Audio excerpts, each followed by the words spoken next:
మీరు అధికారంలోకి వచ్చి 6 నెలలు ఏంటి, 6 నెలలు అయిపోయింది, 7వ నెల వచ్చేస్తుంది. 7 నెలలు అయిపోతుంది, 8వ నెలలు కూడా వచ్చేస్తుంది. ఎక్కడ ఏ హామీలు కూడా మీరు సూపర్ 6 అన్నారు, ఏమీ అమలు చేయట్లేదు. అంతా మీరు ఎంత అబద్ధాలు ఆడుతున్నారంటే ఏ ముఖ్యమంత్రి కూడా అబద్ధాలు మీరు ఆడుతూ ఉన్నారు. అసెంబ్లీ సాక్షిగా నేను ఒకసారి విన్నాను ఆయన స్పీచ్ని, అసెంబ్లీ స్పీచ్ని.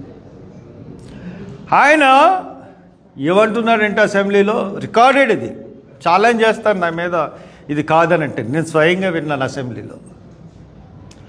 దాంట్లో ఆయన ఏం చెప్తున్నాడంటే నిరుద్యోగ భృతి ఇవ్వడం మొదలుపెట్టాము, చాలామందికి ఇచ్చాము. ఒక్కరికి ఇచ్చారా?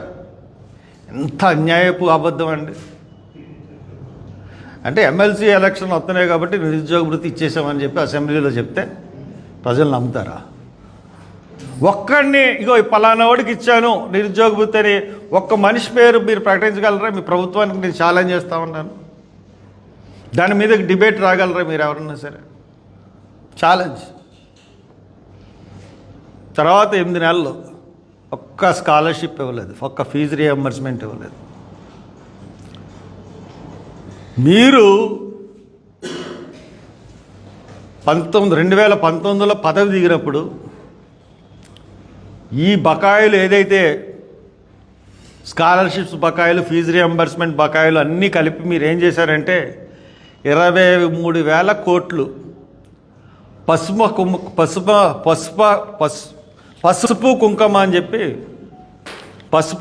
అని చెప్పేసి ఆడవాళ్ళకి పంచిపెట్టేశారు 23,000 కోట్లు. అది ప్రజలు ఎలా మర్చిపోతారనుకుంటున్నారు చంద్రబాబు గారు? అది వాళ్ళకి ఇచ్చేసి మాకు అప్పుడే 3,000 కోట్ల పైన బకాయిలు పెట్టారు. ఇప్పుడు ఈ 6 నెలల్లో ఇంకొక ఎంత బకాయి పెట్టారో తెలీదు. ఒక తల్లి వందనం అన్నారు, ఒక తల్లి వందనం ఒక్కటి ఇవ్వలేదు. అసలు వెల్ఫేర్ స్కీమ్, ఒక పెన్షన్ తప్పితే వెల్ఫేర్ స్కీమ్స్ ఒక్కటన్నా ఇస్తున్నారా? ఒక్కడు కూడా వెళ్ళలేదు. అనదర్ థింగ్, మన్మోహన్ సింగ్ గారే పెన్షన్ స్కీమ్ ఆద్యుడు. వాళ్ళకి right to old people, parents, దానికి కూడా ఆయనే చట్టం తీసుకొచ్చాడు. డొమెస్టిక్ లీవ్ తీయడానికి లేదు, చట్టం ఉంది. కాబట్టి ఇవన్నీ కూడా మీరు ఒక్కటి ఇది చేశాను, కక్ష సాధింపు అనేది ఉండదు అన్నారు. నన్నేమీ కక్ష సాధించట్లేదు, కానీ ఎందుకంటే మొత్తం ఆ గవర్నమెంట్లో అంతా మేము ఆ గవర్నమెంట్కి వ్యతిరేకంగానే ఉన్నాను. మీరు వస్తే కొంత మంచి జరుగుతుందేమో, ఈ కక్ష సాధింపు అన్న విధానం మారుతుందేమో అనుకున్నాను. కానీ మీరు స్పెసిఫిక్గా మనుషుల్ని టార్గెట్ పెట్టుకుని జగన్మోహన్ రెడ్డి కన్నా దారుణంగా అతను ఇంత కక్ష సాధింపు ధోరణిలో వెళ్ళలేదు అతను. మీరు మట్టుకు ఖచ్చితంగా కక్ష సాధింపు ధోరణిలోనే వెళ్తున్నారు. ఇంకా మీరు చెప్తున్నది ఏంటంటే వాళ్ళు చేసిన అప్పుల గురించే చెప్తున్నారు కానీ మీరు చేస్తున్న పనులు ఏంటి చెప్పట్లేదు. ఒక రోడ్డు కూడా సంక్రాంతికి అన్ని రోడ్లు అయిపోతా అన్నారు, ఒక టెండర్ పిలవలేదు. మీకు మొన్న ఏదో బుక్ ఏదో 247 విజన్ 2047 కదా, విజన్ 2047 విజన్ 2047. అది ఎంత బూత్ అండి అసలు. మీరు ఇంతకుముందు కూడా 2020 అన్నారు, 2020 వరకు ముఖ్యమంత్రిగా ఉన్నారా? 20లోనే లేరు, మళ్ళీ 24లో వచ్చారు. మళ్ళీ 2047 విజన్ డాక్యుమెంటరీ సిద్ధం చేసి దాంట్లో అన్ని చెత్త రాసి ఏమీ సంబంధం లేని విషయాలన్నీ రాసి అరచేతిలో స్వర్గం చూపించడానికే ప్రయత్నిస్తున్నారు తప్పితే 24లో మిమ్మల్ని ఎన్నుకున్నందుకు ప్రజలు మటుకు చాలా బాధపడుతూ ఉన్నారు. తప్పు చేశాం. ఒక లేడీకి ఒక్క పెన్షన్ అందరికి ఇస్తా అన్నారు. జగన్మోహన్ రెడ్డి 1850 ఇచ్చేవాడు, మీరు 1500 ఇస్తా అన్నారు. ఒక్కరికన్నా ఇచ్చారా? అసలే ఏ స్కీమ్ చూసుకున్నా కానీ ఒక్క స్కీము మేము ఇచ్చాము, మేము ప్రకటించింది, ఇటువంటి తప్పుడు ప్రామిసులు చేసి అధికారంలోకి వస్తే దీనికి ఖచ్చితంగా శిక్ష ఉండాలి, అభిశంసన పెట్టాలి ప్రజల దగ్గర నుంచే.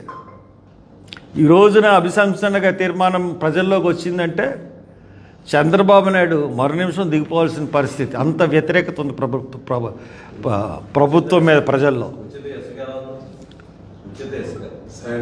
ఇసుక ఉంది, ఇసుక సరే ఇసుక ఇంతకుముందు ఎలా జరిగింది? ఉచిత ఇసుక ఎవరికి? ఎమ్మెల్యేలకి. వాళ్ళు అమ్ముకుంటారు, వాళ్ళు ఎంత రేటుకి ఫిక్స్ చేస్తే అంత రేటు. ఇంతకుముందు ఉన్న పరిస్థితి కానీ ఏముంది, ఏం మారలేదు. పాత సీసాలో కొత్త సీసాలో పాత సారా, లేకపోతే పాత ద్రాక్షారసం. చట్టపరంగా ఉండవు కాబట్టి ఇది ఒక అభిశంసన అన్నది పెట్టాలండి. ఎంత దారుణంగా మోసం చేస్తున్నారండి పాలకులు. ఇది ఇంతకుముందు కూడా రైతు రుణమాఫీ చేస్తానని చెప్పి 2014లో మీరు అధికారంలోకి వచ్చారు. రైతు రుణమాఫీ 2014 నుంచి 2019 వరకు కూడా చేస్తూనే ఉన్నారు. ఒక్కసారే ఆ ₹1,00,000 లోన్ ఎవరికైనా ఇచ్చారా? వడ్డీలకు కూడా సరిపోలేదు. పక్క రాష్ట్రం తెలంగాణలో రైతు రుణమాఫీ చేశారు, ఎంత చక్కగా చేశారు. 23,000 కోట్లు, ఇంకా 6,000 కోట్లు బాకీ ఉన్నారు. బట్ ఒకేసారి 2 లక్షలు రైతుకి ఇచ్చారంటే సామాన్య విషయం కాదు. అఫ్కోర్స్ ప్రతిపక్షాలు జరగలేదంటే కానీ మనకు ప్రత్యక్షంగా కనబడుతుంది. 23,000 కోట్లు ప్రజల దగ్గరికి వెళ్ళింది, రైతుల దగ్గరికి వెళ్ళిందని కనబడుతుంది. వాళ్ళు ఉచిత బస్సు అన్నారు, ఉచిత బస్సు ఇచ్చారు. మీరు ఉచిత బస్సు లేదు, ఏమీ లేదు, అన్నీ కళ్ళబొల్లి. అమ్మ ప్రతి వాళ్ళకి కూడా ఇగో మీ ఇంట్లో 3 ఉంటే 3కి 4 పిల్లలు కానివ్వండి అందరికీ ఇచ్చేస్తాను.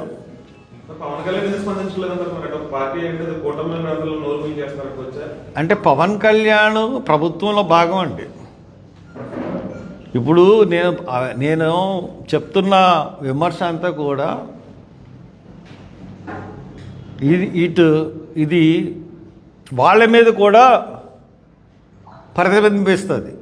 ఒక చంద్రబాబు నాయుడు అంటే చంద్రబాబు నాయుడు అంటే Telugu Desam party, Janasena party, BJP party ముగ్గురికి సంబంధించిన ప్రభుత్వం కదా.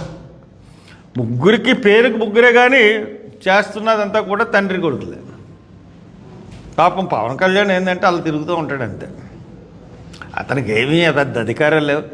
ఒక షిప్కి వెళ్ళి 2వ షిప్కి వెళ్ళాలన్నా కూర్చో, నువ్వు 2వ షిప్కి వెళ్ళడానికి లేదంటే 2వ షిప్కి వెళ్ళకుండా కూర్చున్నాడు కాకినాడలో. కాబట్టి పెద్ద అతన్ని మనం సీరియస్గా తీసుకోవాల్సిన అవసరం కూడా లేదు. కాబట్టి కాకినాడలో ఇంకెవరున్నారు? ఇంకెవరు లేరు. సేమ్ ఎటువంటి పరిపాలన మనం ఇంతకుముందు గవర్నమెంట్లో చూసామో అదే పరిపాలన. మొత్తం అంతా కూడా ఆదేశాలు ముఖ్యమంత్రి ఆఫీస్ నుంచి రావాలి, మంత్రులకు కానీ పోలీసులకు కానీ ఏమీ కానీ ఎవరికీ రక్షణ లేదు. కొన్ని బాకా ఛానళ్ళు ఉన్నాయి. ఇంతకుముందు ఆ ఛానళ్ళకి పూర్తి సపోర్ట్ చేసాం మేము. బాకా ఛానళ్ళు కనీసం దళితుల మీద వివరించి ఏవైనా కేసులు అదే దళితుల మీద దాడులు అని చెప్పేసి తెగ చేసిన ఛానళ్ళు ఒక్కటి దళిత సమస్యల మీద మాట్లాడలేదు. దళితులకు ఇచ్చిన హామీల గురించి ఒక్క ఛానల్ మాట్లాడదు. ఏం మాట్లాడతామండి? కాబట్టి ఈ పచ్చ ఛానళ్ళు అన్నది మటుకు పూర్తిగా వాటికి వర్తిస్తుంది. ఏ అయితే పచ్చ ఛానళ్ళు ఉన్నాయో ఖచ్చితంగా పచ్చ ఛానళ్ళే, నీళ్ళు ఛానళ్ళే. మాలాంటి ప్రజల మటుకు మీ మీద డిపెండ్ అయి ఉంటాం.